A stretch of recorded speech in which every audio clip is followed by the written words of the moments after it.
The Yo Soy Belinda, the Belinda the Housekeeper Story audio podcast is written, produced, and voiced by Lisa Timmons in the voice of Gwyneth Palcho, a completely fictional character who in no way resembles a certain Hollywood actress with a similar sounding name.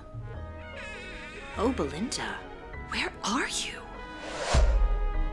From the Goop headquarters located in one of my walk-in closets at an undisclosed location within the greater Los Angeles area, I'm Gwyneth Palcho, coming at you with a brand spanking new true crime audio podcast entitled Yo Soy Belinda, the Belinda the Housekeeper Story. Join me as I solve the mystery of what happened to my housekeeper, Belinda, who mysteriously disappeared just as my latest beauty product rolled out called Belinda in a Bottle, leading to completely unfounded speculation that I was using her body to make beauty products for the rich and celebrity-obsessed. And then all that speculation about whether or not I may or may not have allegedly murdered Belinda skyrocketed sales of Belinda in a Bottle, proving that what they say is true. Even bad press is press, nonetheless. I thought that a great way to capitalize on this did she or didn't she kill her energy would be to start a true crime podcast investigating myself, my celebrity friends, employees, and really anybody who wants to come on here to help me figure out what happened to Belinda. Because I'll never tell. Or maybe I will. You'll have to listen to every episode to find out. But for this first episode, I can promise you, I'm going to reveal a massive cliffhanger right at the end that has the potential to completely turn this case on its head. You'll just have to buckle up and take this ride with me to find out. Unless this is Martha Stewart. The last thing I need right now is to be associated with a felonious blonde. So, let's get this alleged murder investigation started. Who am I? I'm Gwyneth Palcho, the self-described aspirational woman of the moment. I even have Beyonce's cell phone number, and I'm not at all nervous to give it a call. You might recognize me from having popularized yoga among thin American white women, and really anyone who wanted to join in on the fat phobia craze before it got too trendy and oversaturated. Namaste. You might also recognize me from my acting work. It all started when my parents, actress Blythe Danier, and successful Hollywood producer Bruce Palcho, took me to a screening of The Silence of the Lambs when I was 18 years old. He happened to go with our family friends Steven Spielberg and Kate Capshaw. He loved how scared my face looked, and so he cast me as Wendy in his movie Hook. My success story harkens back to the good old days of Hollywood, when a person could be famous for simply having famous parents, and also for being very good at looking scared. Let's not forget that part. That took a lot of talent. I had a great time as an actor. Heck, I even won an Oscar while doing some version of a British accent. Oh man, I really do love doing a British accent. Did I mention I was married to a British man? Chris Martin. We consciously uncoupled years ago before it was trendy, but now divorce lawyers have completely appropriated the term. It's sad, really. Anyways, we had 2 children together, and after becoming a mother, I decided to shift my focus away from acting to wellness and beauty. That said, if anyone listening thinks that it might be a good idea to cast me in something, I'm super down. My only requirement is that my character gets to sing a duet with either a much more talented singer or a much less talented singer for at least 5 minutes for every 30 minutes of screen time. Anyone around my range and ability, no thanks, JLo, is just going to amplify how weak both of our voices are. But back to my wellness brand, Goop, and my new career direction of becoming a self-proclaimed wellness guru. It all started when I created a subscription email newsletter that would encourage everyone to be as thin and as white as they would like to be. That was the birth of Goop. I leveraged my celebrity and visibility by capturing a massive email newsletter audience, using all of that marketing data to start crafting an entire universe in which humans, mostly women, but anyone insecure was welcome, really, would be ready to receive my instructions on what products to buy, what body parts to fret over, and what the most delicious foods to not eat were. Also, it would make me even richer than I was already born to be. My empire quickly grew as more and more women started chanting a mantra of elongate muscles, tighten and tone, while feverishly dancing and flexing their wrists daintily, but never with any discernible joy or playfulness. However, one day, a dark cloud appeared on the horizon in the form of Kim Kardashian's large, round butt.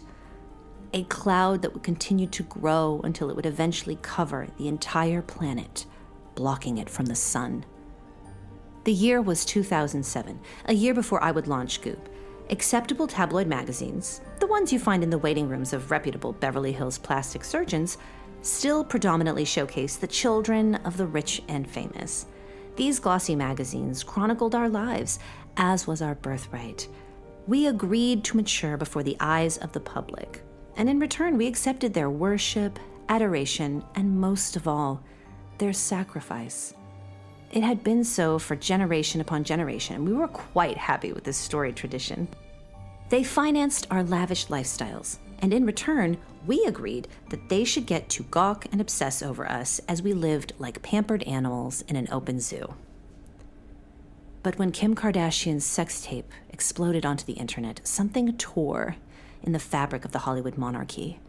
A red velvet curtain pulled back, and a giant ass cheek sitting atop a thick, curvy leg poked through, kicking open an entrance for her entire family. The Kardashians entered the chat, as the kids say. The rise of reality television threatened the very fabric of my highly curated existence, for as annoying as the Kardashians were to me, I realized something very important. They were dealing in personality and, well, big butts. This was the new currency. Could I brag about having trick-or-treated on the same street where former Republican California Governor Arnold Schwarzenegger lived? Of course. But now I also had to go on social media and use my acting skills to pretend to be relatable. Because apparently now, relatable is the new aspirational.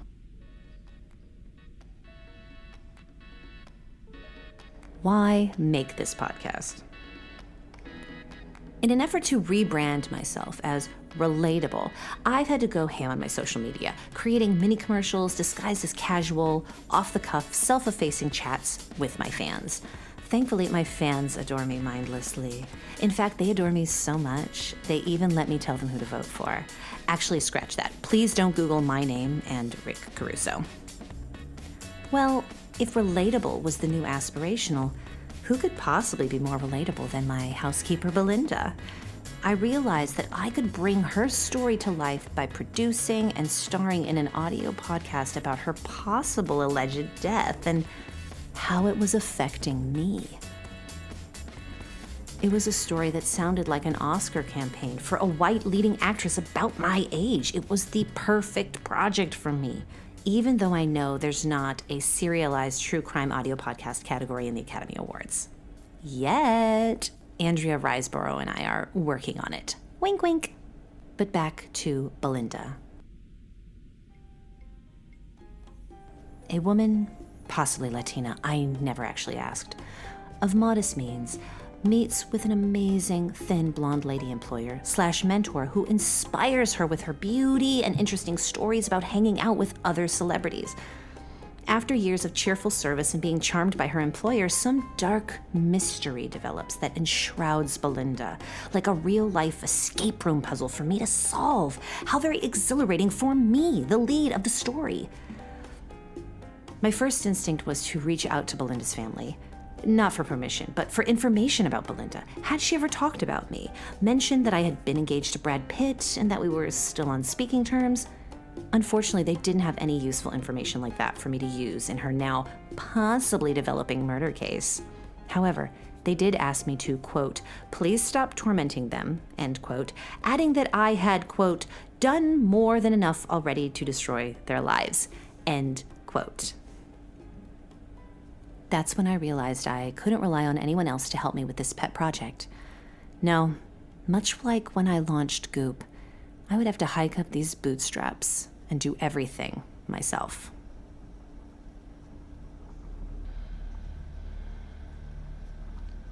Are you there, Gwyneth? It's me, Gwyneth, from earlier today when I recorded this. What you're hearing is your own beautiful voice, because I'm making this message in order to hypnotize you so that you can access those pesky memories of what happened to Belinda the last time you saw her. If you're hearing my voice, that means that you are alone in a dark room, lying down on one of the many vintage fainting couches that you keep in your gorgeously decorated home, just in case there's unexpected, startling news.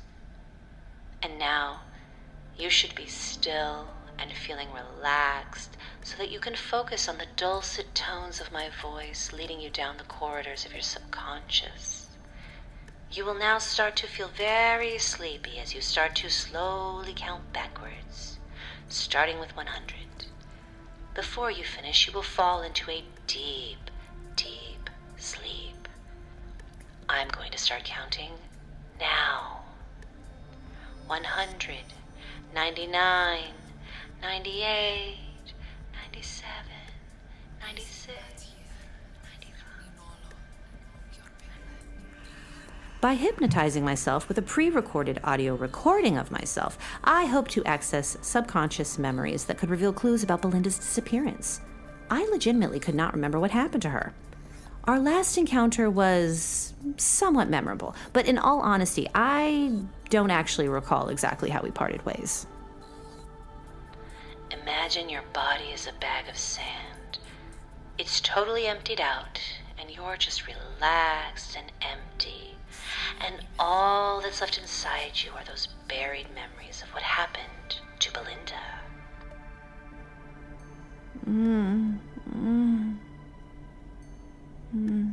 Belinda? Yes, that's right, Belinda. Tell me about what you remember about the last time you saw your housekeeper, Belinda. Yes, Belinda. I think I remember. Belinda worked for me, and she was such a hard worker, and she had such good skin, and I said, I need to bottle you. And so I did. I put her in this bottle, I sure did. I killed her. I'm kidding, I didn't actually kill her. I just thought, what if I figured out a way to bottle her? And so I took her leg and bottled that, and let me tell you, the stuff it's doing to my skin is absolutely amazing. I figure I'm not actually killing her, not in a single moment. I'm just slowly taking little pieces of her at a time. Where is Belinda? Now that is a great question. But first, I'd love to talk a little bit more about Belinda in a bottle. Oh, I happen to have some right here in my pocket. I'm just going to twist the top here, and would you look at that? There's a perfect little dropper here, so you can just put a few drops on your fingertips like this. Okay, that is actually very convenient. How do you use Belinda in a bottle for your daily moisturizing routine? I apply Belinda in a bottle at least 3 times a day. Once in the morning, another time immediately after my workout with Tracy Anderson, and a final time at night before I go to sleep for exactly 7.5 hours inside my cryogenic sleep tube. Okay, enough of the softball questions. Gotcha journalism. What happened to Belinda? Really? Did you kill her? Whoa, Nellie, is this Drew Barrymore? What? Where am I? Who is this? Why is my skin so soft? I'm so sleepy. Gwyneth? It's me, Gwyneth again. I know you're probably pretending to be asleep right now, so you don't have to respond to me, but just listen what I'm about to say next. It is true that Kim Kardashian became a household name when her infamous sex tape with Ray J was made public. But if you remember, her family's fame and fortune have an even darker origin. Ever heard of something called the trial of the century? That's right. I'm talking about the O.J. Simpson murder case. We rewatched that series about Marcia Cross's hairstyle that Ryan Murphy did. Oh man. Speaking of a kind and gentle soul, that Ryan Murphy. It was my personal experience that he is an absolute joy to work for. I'm sure everyone else's experience has been similar. Anyways, the celebrity and attention that this horrifying bloodshed shone on the family caused the Kardashian coven to become engorged and moist with power. The women in the family found themselves strangely entranced with the situation. The violence a rageful man could wield, all in the name of jealousy. What if this violence, this power, could somehow be controlled? Like a dragon that could be tamed somehow. The woman able to pilot that dragon could control all that she wanted. Mama Kris Jenner saw all of this, and when her prized daughter was of age, she made an offering. This offering would open a portal, a channel with the devil himself, whose only request in exchange for a life of influence and wealth was that the women hand over their bodies. They could keep their souls, but he would decide what alterations, surgical or otherwise, would have to be made for the rest of their lives. Eventually, they would look exactly like his beloved angels of hell, tight, thin, unaging skin and faces devoid of discernible expression. Both enigmatic and unsettling, these creatures would eventually come join him in his dominion. But until then, what I'm trying to tell you is that a murder is the perfect way to open up a portal. If they're dealing with the devil, then why can't you be as well? A little blood in the water to stir things up. This real-life murder mystery could be a career maker. Everyone keeps bellyaching about wanting to, quote, see authentic stories from diverse voices. Why shouldn't you tell Belinda's story from your own point of view? It's not like she's here to tell it. What I'm trying to tell you is, even if we come to realize by going through your memories of that last time you saw Belinda that you did, in fact, kill her, it might actually be the best thing for you. It's not like someone like you has the police to fear. In fact, you guys are on pretty good terms. God, I really hope no one Googles our name and Rick Caruso. Think of the Emmy Award-nominated documentary that will inevitably come after the highly successful audio podcast, which will have to be adapted into a novel and subsequently into a book and then into an audiobook, and by that point, who cares if you're relatable? You'll be notorious, which is even better. Just lean in. See what happens. So, Gwyneth, tell me what you remember about the last time you saw Belinda.